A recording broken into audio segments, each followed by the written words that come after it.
कि आप अबू बकर से कहें कि उमर ठीक है बिल्कुल। तो मैंने कहा हाँ मेरी बात करो। अब मैंने कहा हाँ बेटा कैसे हो। वो रोना ही।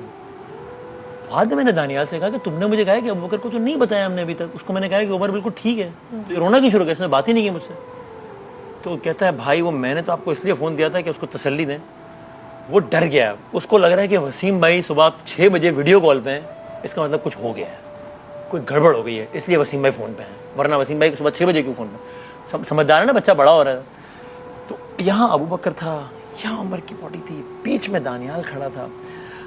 तो उसी वक्त डेथ डिक्लेयर हुई थी थोड़ी देर पहले। तो अब दानियाल से मैंने कहा अब मैं क्या पूछूँ, यानी उस वक्त मैं क्या पूछूँ कि दानियाल क्या हुआ था, मैं क्या पूछूँ।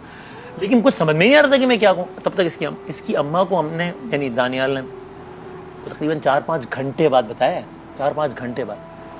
तो दानियाल ने मुझे बताया ये मुझे कुछ समझ ही नहीं आ रहा था, क्योंकि वो सिर्फ रोए जा रहा था।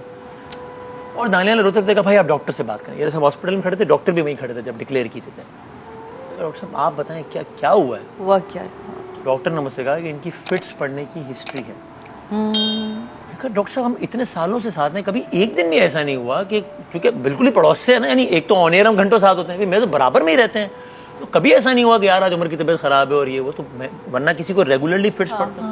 उन्होंने कहा वो कितने ज़्यादा है कितना कम ये मुझे नहीं पता, बट ये कि बस बच्चे को वॉमिट हुई है। डॉक्टर साहब वॉमिट से कौन मर जाता है, मतलब क्या। उन्होंने कहा जी वॉमिट से जो है, वॉमिट उसके लंग्स में गई है, उससे इसका, अब मैं अपने अल्फाज में बता रहा हूँ यार, मैं टेक्निकल आदमी तो नहीं हूँ मैं, तो मैं नहीं पता मैं टेक्निकली सही रीडिफाइन कर रहा हूँ। वॉमिट उसके लंग्स में गई है, उसकी वजह से उसकी ऑक्सीजन सप्लाई डिस्कनेक्ट खत्म और बच्चे को cardiovascular attack. Oh my God. आप यकीन कर, बाखुदा दानियाल मुझे बता चुका था, रोना धोना सब हो चुका था, डॉक्टर मुझे बता चुके थे। उस सब के बाद भी कसम से मैंने डॉक्टर से पहला सवाल पूछा, वो तो ठीक है आप मुझे बताएं इज ही अलाइव और नॉट।